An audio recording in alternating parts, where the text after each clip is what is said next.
Diseño detallado.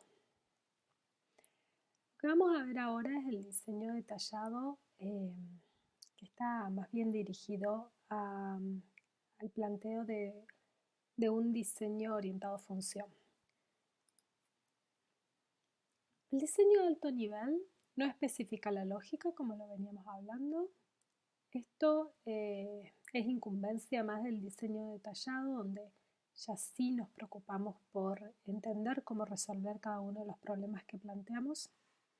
En este sentido, una notación textual provee mejor información. Tenemos el lenguaje natural, que es bastante impreciso, es ambiguo. Y tenemos los lenguajes formales, que bueno, ayudan para no tener esa imprecisión. Usualmente tienen mucho más detalle, eh, pero son más difíciles de poderlos comunicar con gente que no los haya conocido previamente. Estos detalles son usualmente un estorbo para la comprensión, por ende, esta etapa del diseño ya detallado en general les incumbe a programadores. Idealmente se desearía un lenguaje que sea tan preciso como sea posible, que no requiera demasiado detalles, que sea independiente del lenguaje de programación, que pueda convertirse fácilmente a una implementación. Es decir, que esté bien cerquita del lenguaje de implementación que usemos.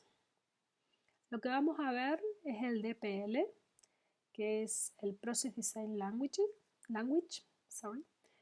El DPL tiene la sintaxis externa de un lenguaje de programación funcional, pero su vocabulario es un lenguaje natural. Se lo podría pensar como un lenguaje de un inglés estructurado o de un castellano estructurado. De alguna manera, cuando ustedes empiezan a programar una función, ya se van a dar cuenta de lo que vamos a hacer ahora. Este DPL pone explícitamente algo que nosotros lo hacemos en nuestra cabeza. Muchas veces decimos, bueno, esta función va a contestar tal cosa, y ese va a contestar tal cosa por un tiempo lo ponemos en un castellano o en un inglés, planteando qué es lo que se supone que va a hacer esa función, y después en realidad vamos cada vez refinando ese lenguaje con el que hablamos y nos vamos acercando al verdadero lenguaje de programación. Más o menos eso es lo que hace el DPL. El DPL podría utilizarse para especificar el diseño, es decir, desde la arquitectura hasta el diseño detallado. El grado de detalle deseado es decisión del diseñador. Es particularmente útil conjuntamente con las técnicas de refinamiento top-down, porque va desde lo mayor a lo más pequeño, y, y se podría de alguna manera automatizar ciertas partes de un DPL, y eso es lo bueno. Imaginemos un ejemplito que es determinar el mínimo y el máximo de un conjunto de números de un archivo. Y bueno, acá hay un ejemplito de cómo se podría escribir. El DPL captura la lógica completa del procesamiento, del procedimiento. No quiero explicar esto por ahora porque me parece más fácil explicarlo en los ejemplos, pero esto está escrito en DPL. Fíjense que es casi un lenguaje de programación. Volviendo, DPL captura la lógica completa del procedimiento y en teoría revela pocos detalles más que de la implementación del lenguaje con el cual se va a usar. Si esto estuviera en C o si estuviera en Pascal, es casi irrelevante porque la manera en que se resuelve el problema es el mismo. Para llevarlo a una implementación, cada una de las pseudosentencias debería convertirse en una sentencia del lenguaje de programación elegido. En DPL el diseño puede expresarse en el nivel de detalle más adecuado que el problema lo necesite y permite un enfoque de refinamiento sucesivos. ¿Cuáles son los constructores? Tenemos el if then else al estilo Pascal.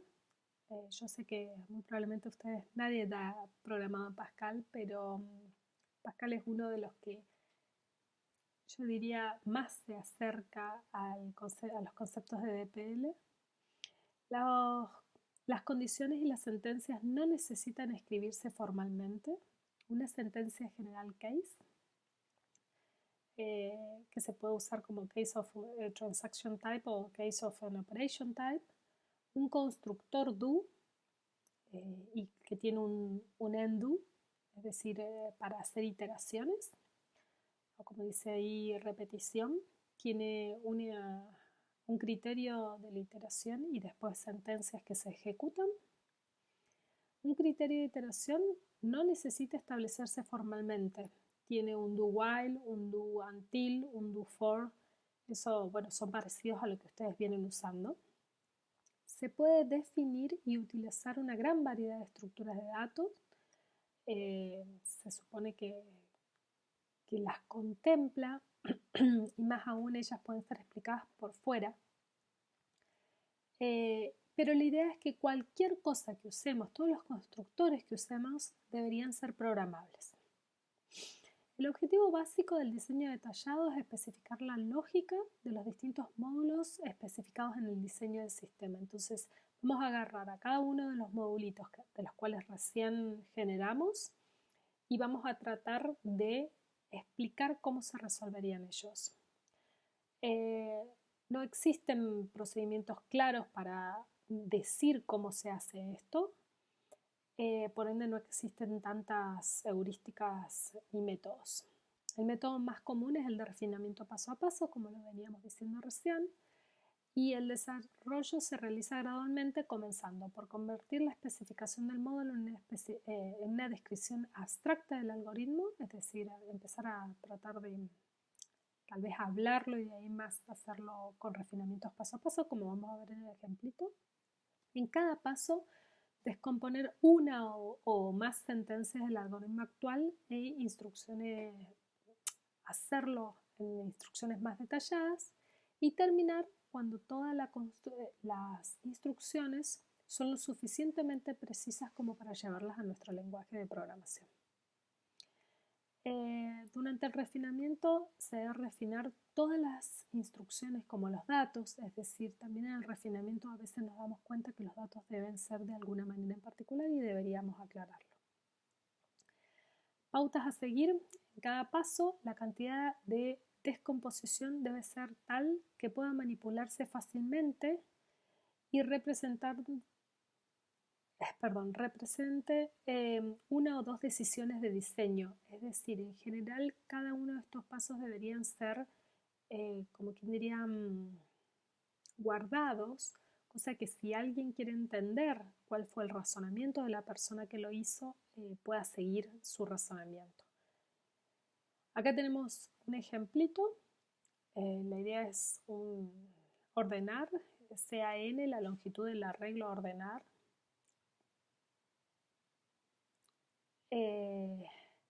Fíjense que ahí tenemos lenguaje, en este caso español. Después inicializamos una variable i. Después usamos este do while que sabemos que tenemos. Y después de vuelta, en lenguaje español decimos encontrar el menor de los a y a n e intercambiarlo con el elemento de la posición i. Entonces vamos a agarrar, esto es lo que les digo paso a paso. Vamos a agarrar este cachito 4 y lo vamos a tratar de vuelta de ponerlo en este pseudocódigo. Inicializamos una variable j, hacemos el do y dentro del do hacemos el if, que pasaría a ser obvio. Y de vuelta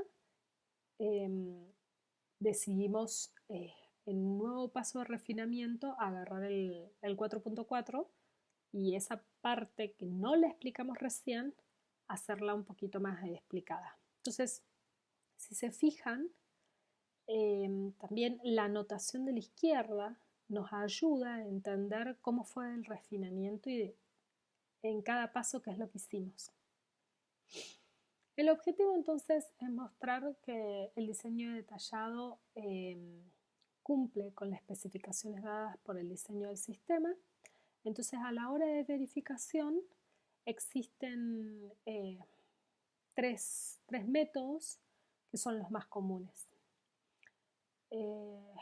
Estos métodos son el recorrido del diseño, la revisión crítica de él y las verificadores de consistencia. Como se darán cuenta, esta es una etapa que la vemos muy por arriba, principalmente por dos razones, porque es una etapa que ustedes ya han jugado con ella, ya la han manipulado. Es demasiado cercana al código como para ver muchas opciones y es más para que ustedes las conozcan a que las usen. No les vamos a pedir que esto lo hagan particularmente en los proyectos. Sin embargo, está bueno saber que existen. Es necesario que ustedes sepan que existen. Entonces, volvemos a la verificación, al método de recorrido del diseño. Es básicamente una revisión informada entre el diseñador y el líder u otros diseñadores, donde el autor explica el diseño paso a paso a otra persona. Una revisión crítica del diseño sería seguir los pasos estándar de una revisión.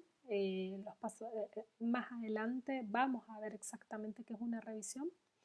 Y aquí también se usan las listas de control, que en este caso no vamos a ver un ejemplo, pero ustedes ya saben más o menos lo que es una lista de control.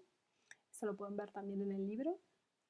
Y por último, solo si el diseño se realiza en DPL o en algún lenguaje formal, asegura consistencia automática, es decir, los lenguajes formales podemos asegurar de que podemos usar de las herramientas que nos proveen como para asegurarnos ciertas características. Y la idea es acá ver si existen los módulos invocados por otros módulos, si se respetan las interfaces, etc. Y acá también es muy dependiente de la formalidad que elijamos, qué tanto detalle vamos a tener. Perdón, me volví para atrás. Bueno, existen métricas que también nos llevan, y lo interesante de estas métricas es que son métricas que también suelen usarse en el código mismo, es decir, no solo este nivel un poquito más alto, sino también en el código. El diseño detallado provee entonces muchos detalles de la lógica de control y estructura de los datos, solo omite los detalles de implementación específicos al lenguaje. Y entonces muchas de las métricas tradicionalmente destinadas al código son también útiles en este diseño, como lo había dicho. Algunas de ellas son la complejidad ciclomática, que mide la complejidad de un módulo y que depende de las condiciones y sentencias de control. La idea es que cuanto más sentencias de control o cuantas más condiciones tengamos, la medida de esta va a aumentar y por ende la complejidad va a aumentar. El vínculo de datos, los distintos módulos están vinculados por datos que se pasan en las invocaciones. Estos vínculos determinan el acoplamiento. Fíjense que son parecidas a las métricas que habíamos hablado del inflow y outflow que vimos en las métricas. Me refiero a las métricas de diseño orientado a objetos. Y bueno, estas métricas capturan la interacción de datos entre las distintas operaciones del software. Acá no solo las nombramos como para que sepan que existen, pero no las vamos a especificar. Y después existen las métricas de cohesión que miden la dependencia de los distintos elementos del módulo, y el valor será más alto si cada ejecución posible de un módulo usa todos los recursos de ese módulo, porque acuérdense que la cohesión hablaba de cuán relacionados tengamos los elementos dentro del módulo. Es muy cortito, es informativo. y se supone que tienen que leer para completarlo el capítulo 8 del Jalote.